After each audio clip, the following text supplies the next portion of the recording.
Hey everyone, welcome back to my YouTube channel Pathshala. आज इस video में हम टी.एस. एलाइट की पोएम द वेस्टलैंड के second section a game of chess को करेंगे। जैसे कि मैंने आपको बताया था कि द वेस्टलैंड पोएम 5 पार्ट्स में डिवाइडेड है और एक लॉन्ग पोएम है, तो इस वीडियो में हम उसके नेक्स्ट सेक्शन को समझेंगे। पोइट के लाइफ इंट्रोडक्शन और उसके वर्क्स के बारे में ऑलरेडी इसके फर्स्ट सेक्शन में हम बात कर चुके हैं और पोएम का बैकग्राउंड और हिस्टोरिकल कंटेक्स्ट भी हमने प्रीवियस वीडियो में डिस्कस कर लिया है। तो चलिए अब हम डायरेक्ट सेकंड पार्ट को समझने से स्टार्ट करते हैं। द वेस्टलैंड पोएम के सेकंड सेक्शन का title a game of chess है। तो चलिए पहले इसके टाइटल को समझते हैं। ए गेम ऑफ चेस एक डिवाइस की तरह मिडल्टन ने अपने प्ले वुमेन बिवेयर वुमेन में यूज किया था, जहां यह गेम एक यंग गर्ल के एक नोबल मैन से सेडक्शन को छुपाने के लिए प्ले किया गया था। इस सेक्शन में पोएट मॉडर्न वर्ल्ड में सेक्स रिलेशनशिप्स के बारे में बात कर रहा है। वो सेक्स रिलेशनशिप्स के फेलियर को इंडिकेट कर रहा है। सेक्स प्योरली एक फिजिकल काइंड ऑफ एंटरटेनमेंट बन गया है और इसमें मोरल और सोशल पर्पस खो गया है। Both high and low life में सेक्स परवर्सिटीज बस एक मैकेनिकल रूटीन बन गई है। यह सेक्शन थॉमस मिडल्टन के प्ले वुमेन बिवेयर वुमेन का रेफरेंस देता है, जहां चेस के गेम के मूव्स सेडक्शन की स्टेजेस को सिंबलाइज करते हैं।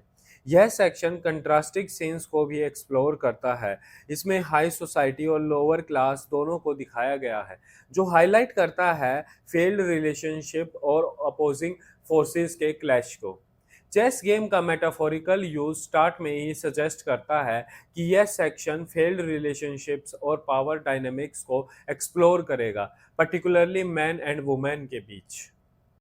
पोएम का second section a game of chess poem की 77th लाइन से स्टार्ट होता है। इस सेक्शन में भी डिफरेंट लेंथ्स के स्टेंजास है और यह सेक्शन दो सीन्स में डिवाइड है। तो चलिए फर्स्ट सीन को स्टार्ट करते हैं और पहले हम 77th लाइन से 110th लाइन तक समझते हैं। एक गेम ऑफ चेस का फर्स्ट सीन एक फैसिनेटिंग सीन है, जो एक मेट्रोपोलिस की मॉडर्न फैशनेबल लेडी के ड्राइंग रूम में स्टार्ट होता है। पोएट इस सीन में फर्नीचर और रूम की फिटिंग्स और डेकोर को अच्छे से डिटेल में डिस्क्राइब करता है। सीन स्टार्ट होता है और एक लेडी चेयर पर बैठी है, जो एक शाइनिंग थ्रोन जैसा दिख रहा है और एक मार्बल स्टोन के ऊपर रखा है। एक ह्यूज मिरर जिस पर ऑर्नामेंटल डिजाइन्स कार्व्ड है, वॉल पर वुडन पिलर्स के सपोर्ट से लगा रखा है। क्यूपिड की गोल्डन फिगर उन पिलर्स से झांक रही है और क्यूपिड की अनदर फिगर उसके पीछे बैठी है। 7 ब्रांच्ड कैंडल होल्डर पर कैंडल्स जल रही है और उसकी फ्लेम्स मिरर में रिफ्लेक्ट हो रही है और उसका रिफ्लेक्शन ग्लेज टेबल पर पड़ रहा है और उस वुमेन की पहनी ज्वेलरी का रिफ्लेक्शन कैंडल लाइट के रिफ्लेक्शन के साथ ऐड हो रहा है।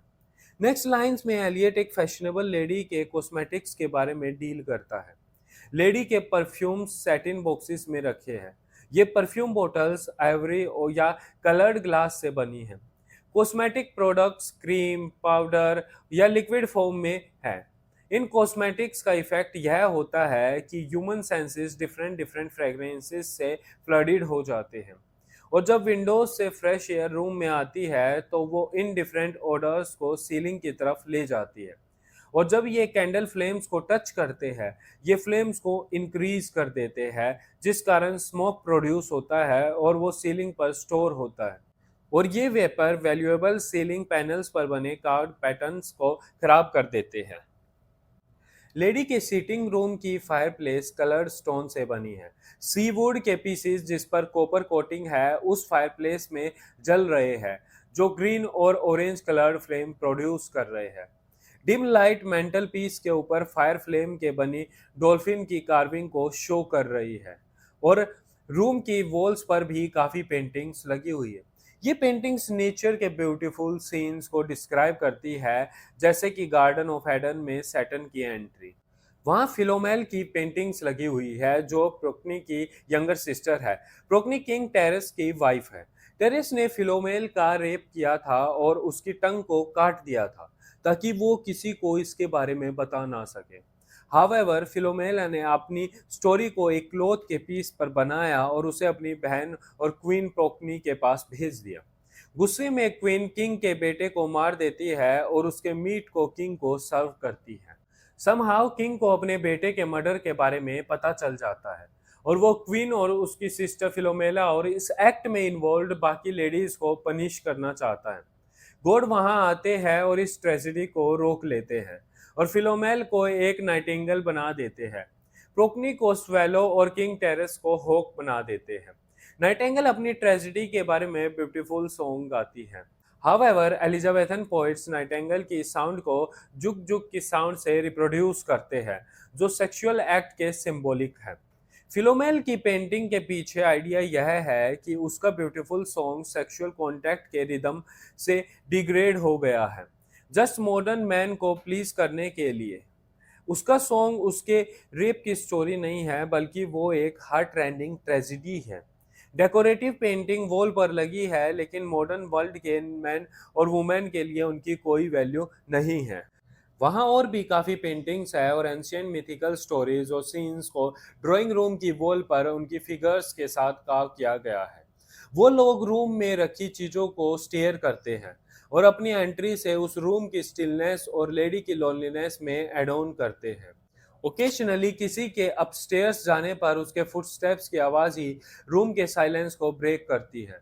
स्टेयर्स पर चलने की आवाज़ सुनकर लेडी अपने हेयर को ड्रेस करने लगती है, जो इंडिकेट करता है किसी विजिटर के अराइवल को।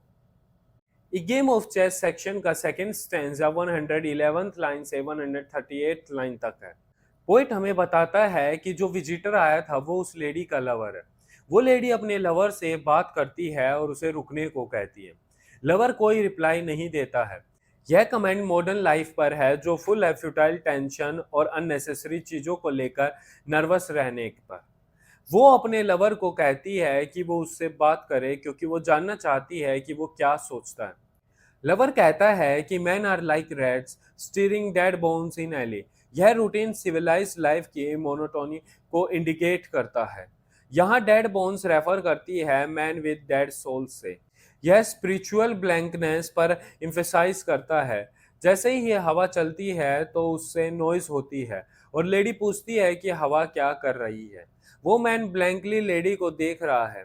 लेडी अगेन क्वेश्चन करती है कि क्या तुम्हें कुछ दिखाई नहीं दे रहा है, क्या तुम्हें कुछ याद नहीं है। मैन मैकेनिकली आंसर करता है और द टेम्पेस्ट प्ले की एक लाइन को कोट करता है, those are pearls that were his eyes. Lady इस कोट का मीनिंग नहीं समझ पाती है। वो उसके साइलेंस से इरिटेट हो जाती है और उससे पूछती है कि क्या वो अलाइव है या डेड हो गया है, क्या उसका दिमाग खाली हो गया है। वो कहती है कि ये शेक्सपियर की लाइंस ब्यूटीफुल और क्लेवर नहीं है। लेडी लवर से पूछती है कि उसे अब क्या करना चाहिए। यह एक रिच एफ्लुएंट सोसाइटी वुमेन की एम्प्टी और एमलेस लाइफ पर कमेंट है। वो बोर हो गई है और उसे नहीं पता उसे क्या करना चाहिए। वो कहती है कि उसे लगता है कि वो इसी कंडीशन में बाहर जाए और स्ट्रीट में वॉक करे। फिर वो अपने लवर से पूछती है कि वो दोनों कल क्या करेंगे। रूटीन पहले से पता होता है। सुबह 10 बजे हॉट वाटर बाथ, उसके बाद लंच और 4 बजे पर क्लब, जहां दोनों चेस खेलेंगे और जो इसके टाइटल को एक्सप्रेस करता है। मिडल्टन के प्ले वुमेन बिवेयर वुमेन की लाइंस जो यहाँ सेडक्शन को एक्सप्रेस कर रही है। And we shall play a game of chess, pressing lidless eyes and waiting for a knock upon the door. Middleton के प्ले में एक सिडक्शन सीन है, जहां बियनका, जो कि एक यंग न्यूली मैरिड गर्ल है, उसे एक लस्टफुल ड्यूक सिडक्ट कर लेता है। ड्यूक के पिंप बियनका की मदर इन लॉ को चेस गेम में बिजी रखते हैं और यहाँ हाई सोसाइटी में सेक्सुअल ट्रिवियलिटी का सीन खत्म हो जाता है। तो चलिए अब हम समझते हैं द वेस्टलैंड पोएम के second section a game of chess के सेकंड सीन को। सेकंड सीन 139th लाइन से स्टार्ट होता है। सेकंड सीन लोअर लेवल पर लाइफ से डील करता है। इस सीन की स्टोरी लिल नाम की एक लेडी के बारे में है, जो किसी दूसरी लेडी के हस्बैंड के एब्सेंस में उससे बात कर रही है। वो वुमेन नर्वस और अफ्रेड है क्योंकि उसका चार्म खत्म हो गया है और स्टिल वो चाहती है कि उसका हस्बैंड उसके पास रहे। इवन सोसाइटी के लोअर स्ट्रेटा में भी सेक्स को सुप्रीम कंसिडर किया जाता था। यह सीन एक पब में स्टार्ट होता है। लिल और वो लेडी एक पब में बैठे हैं और अपनी प्रॉब्लम्स के बारे में बात कर रहे हैं। बारमेड शाउट करती है कि लोग जल्दी अपनी ड्रिंक्स को फिनिश करें क्योंकि पब को बंद करने का टाइम हो गया है। लिल अपनी ब्रोकन मैरिज के बारे में बात करती है। वो अपने हस्बैंड के बारे में बताती है कि 4 साल तक आर्मी सर्विस में काम करने के बाद उसके हस्बैंड को आर्मी से डिस्चार्ज कर दिया गया। लेडी लिल से पूछती है कि क्या वो अपने हस्बैंड का लव अगेन रिटेन कर सकती है। वो ओल्ड लग रही है। उसके हस्बैंड ने उसे पैसे दिए ताकि वो डेंचर्स खरीद सके। डेंचर्स नकली दांतों को कहते हैं क्योंकि उसके रियल दांत टूट चुके हैं। लिल का हस्बैंड एल्बर्ट लाइफ को एंजॉय करना चाहता है। लेडी लिल से पूछती है कि क्या वो अपने हस्बैंड के साथ अच्छा टाइम स्पेंड कर सकती है, क्योंकि अगर वो ऐसा नहीं करेगी तो उसका हस्बैंड किसी और वुमेन के पास चला जाएगा। लिल अपनी लेडी फ्रेंड से सस्पिशियस होती है क्योंकि उसे लगता है कि कहीं उसकी फ्रेंड ही उसके हस्बैंड को उससे दूर कर दे। लिल अपनी फ्रेंड को देखती है। लेडी लिल को कहती है कि अगर उसे उसकी एडवाइस पसंद नहीं है तो उसे जो सही लगता है वो कर सकती है, वरना कोई ना कोई वुमेन एल्बर्ट की लाइफ में आ जाएगी। और अगर एल्बर्ट किसी वुमेन के साथ जाता है तो लिल को फिर अपनी इस इग्नोरेंस पर दुखी नहीं होना चाहिए। उसने पहले ही बता दिया कि अपने हस्बैंड के साथ रहने के लिए उसे अट्रैक्टिव दिखना पड़ेगा। लेडी लिल को कहती है कि उसे अपनी बॉडी फिगर को देख अशेम्ड फील करना चाहिए। लिल बस 31 ईयर्स की है और काफ़ी ओल्ड दिखाई देती है। लिल कहती है कि वो अपनी बॉडी फिगर को ठीक करने में कुछ नहीं कर सकती है क्योंकि उसकी हेल्थ उन पिल्स की वजह से खराब हुई जो उसने ओवर द टाइम ली है। उसे अबॉर्शन कराना पड़ा था क्योंकि ऑलरेडी उसके 5 चिल्ड्रन थे। बर्थ कंट्रोल पिल्स ने उसकी लाइफ को खराब कर दिया। लेडी लिल को कहती है कि उसे अपने हस्बैंड को सेटिस्फाई करना चाहिए। उसे अपने चार्म को वापस से गेन करना होगा ताकि एल्बर्ट कहीं और ना जाए। लिल को लगता है कि मदरहुड ब्यूटी को खत्म कर देता है और बर्थ कंट्रोल मेडिसिन हेल्थ को खराब कर देती है। और इन सब के बाद भी लिल को अपने हस्बैंड के साथ रहने के लिए एफर्ट्स करने पड़ रहे हैं। लास्ट संडे एल्बर्ट लेडी को अपने घर डिनर पर इनवाइट करता है। डिनर में बेकन बनाया जाता है। यहाँ क्या एपिसोड लिल के हस्बैंड का उसकी फ्रेंड के लिए अट्रैक्शन शो करता है। पब अब क्लोज होने वाला है और पब में बैठे मैन और वुमेन अब एक दूसरे को गुड बाय बोल रहे हैं, वहां से जा रहे हैं। Last line good night ladies, good night sweet ladies, good night good night. यह लाइन शेक्सपियर के प्ले हैमलेट से ली गई है। ओफेलिया के फेयरवेल के टाइम यह लाइन कही जाती है। काफी मॉडर्न पुअर वुमेन ओफेलिया की तरह सिमिलर है। ओफेलिया की तरह इनका भी लव अनफुलफिल्ड है और वुमेन की सबसे बड़ी प्रॉब्लम थी कि कैसे वो खुद को यंग और अट्रैक्टिव रखे और सेम टाइम रिप्रोडक्शन को प्रिवेंट कर सके। इसका बेसिक आइडिया यह है कि वुमेन को अपने हस्बैंड को होल्ड करके रखना चाहिए और उन्हें दूसरी वुमेन के पीछे जाने से रोकना चाहिए। एलियट को लगता है कि मैरिज सेक्स इंस्टिंक्ट पर रेगुलेशन और डिसिप्लिन के लिए है, न कि सेक्स परवर्जन में इंडल्जेंस के लिए।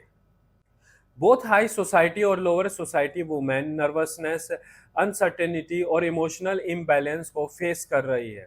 सेक्स के लिए ऑब्सेशन मॉडर्न सिविलाइजेशन की मेन डिजीज है।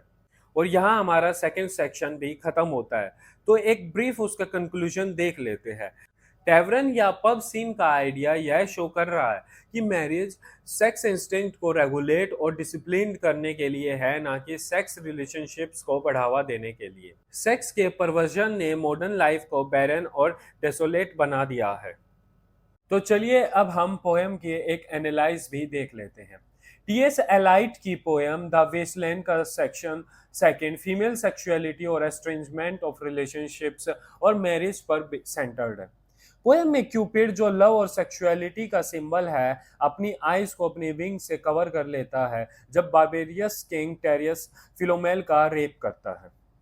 पोएम में द बर्निश थ्रोन और एक वुमेन जो उस पर बैठी है, यह इमेज क्लियोपेट्रा से डिराइव की गई है। As well as we all know that कि क्लियोपेट्रा एक ग्रेट पॉलिटिकल पावर और ब्यूटीफुल थी, बट एक लॉन्ग और फ्रूटलेस वॉर के कारण सुसाइड कमिट कर लेती है। वुमेन मैन के इक्वल ही अपनी चीज़ों को स्टार्ट करती है, लेकिन मैन के साथ कम्युनिकेट और उसे समझने के उसके एफर्ट्स को रिजेक्ट कर दिया जाता है। मैन एक बारबेरियस किंग है जो उससे एग्जैक्टली इन्वर्टेड है। मैन सोचता है कि वो उसके थॉट्स और व्यूज को समझ नहीं पाएगी। वो बिलीव करता है कि वो रिडिकुलस है और वो उसे अपनी चीजों से दूर पुश करता है, जो उसे और फ्रेंटिक और इरेशनल बना देता है।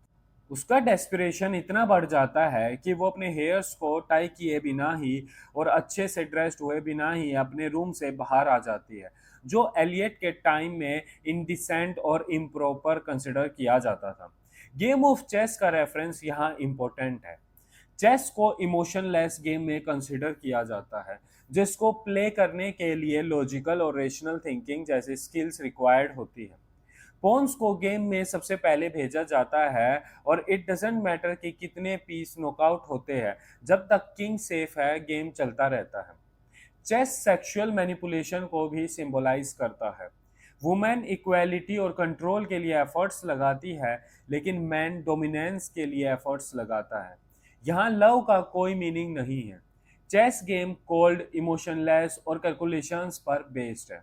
इस गेम में स्टार्टिंग में लगता है कि ट्रॉफी वुमेन के हाथ में है और उसके पास पावर है, थ्रोन है, एक किंगडम है और उसका हाउस रिचली एडोन्ड है।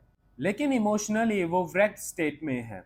मैन उसके घर को रेट्स एली से कंपेयर करता है, उसके क्वेश्चंस को इग्नोर करता है और लेडी को कंसोल करने में कोई एफर्ट नहीं दिखाता है। यह लेडी की इम्पोर्टेंस और रिस्पेक्ट को रिड्यूस कर देता है और मैन पर टोटली डिपेंडेंट बना देता है। सेक्शन के सेकंड पार्ट में भी एक ट्रेजिक हीरोइन का मेंशन है। सेकंड पार्ट की एंडिंग ओफेलिया के लास्ट वर्ड्स के एको पर खत्म होती है। वो कहती है कि एक और वुमेन ने मिसयूज और मैन के द्वारा मेंटल और इमोशनल अब्यूज के कारण सुसाइड कर लिया। इस एपिसोड में बार का सीन फर्स्ट सीन में नोबल लेडी के हाउस को काउंटर कर रहा है। उनके लाइफस्टाइल, लैंग्वेज और पॉइंट्स ऑफ इंटरेस्ट विजिबल है। दोनों सीन में जो सेम है वो है मेल डोमिनेंस और कैसे सेक्सुअलिटी अपना ट्रू मीनिंग खो चुकी है। बार में जो वुमेन है वो फिजिकल अपीयरेंस में अगली है, उसके टीथ क्रूक्ड है और उन्हें रिप्लेस करने की नीड है। पर अपने लुक्स की केयर करने की जगह लेडी विश करती है कि वो इनफर्टाइल हो जाए, क्योंकि यहाँ फर्टिलिटी एक ब्लेसिंग नहीं है। लेडी बर्थ कंट्रोल को प्रेफर करती है, इवन दो उसके कॉन्सिक्वेंसेस उनकी ब्यूटी पर होते हैं। लिल और एल्बर्ट के 5 बच्चे हैं और लास्ट बच्चे के बर्थ के टाइम डिलीवरी कॉम्प्लिकेशंस में लिल की डेथ भी हो सकती थी। इन सब के बाद भी एल्बर्ट उसके साथ रिलेशन में चीट करता है। लिल का फियर कि एल्बर्ट किसी अदर वुमेन के साथ भाग जाएगा, वो इस तरह के सोशल बैकग्राउंड और सेटिंग में अंडरस्टैंडेबल है। लिल को अब और बच्चे नहीं चाहिए और इवन उसे इंटीमेट रिलेशन भी नहीं चाहिए, क्योंकि उन दिनों प्रिवेंटिव मेजर्स इतने नहीं थे और इंटीमेसी मीन्स प्रेगनेंसी। और एल्बर्ट लिल को अगली मानता था तो वो उसकी केयर भी नहीं करता था और इसलिए वो एक्स्ट्रा मैरिटल अफेयर करने की सोच रहा था। इस सीन में इंटरेस्टिंग बात यह थी कि लिल अपनी जिस फ्रेंड से बात कर रही है उसे लगता है कि उसका हस्बैंड उसी के साथ उसे चीट करेगा। इनफिडिलिटी को अब इविल कंसिडर नहीं किया जाता। यह सेक्शन लैक ऑफ मोरल्स और प्रिंसिपल्स और फॉलिंग ऑफ मैरिटल वॉर्स को रिप्रेजेंट करता है। वुमेन की सेक्सुअलिटी एल्यूरमेंट को खो चुकी है, जो सजेस्ट करता है कि मेल इंक्लाइनेशन और अप्रिसिएशन की इग्नोरेंस को। एलियट इस सेक्शन में एक्सप्लेन करता है कि इस सब का रीजन ओवर एक्सपोजर और एक्सपेक्टेशंस या उस टाइम पीरियड में फैली प्लेनली बोरियत है। और इसी के साथ हमारी पोएम का सेकंड सेक्शन भी कंप्लीट होता है। So that's it for today. Don't forget to like, share and comment on the video and subscribe my channel.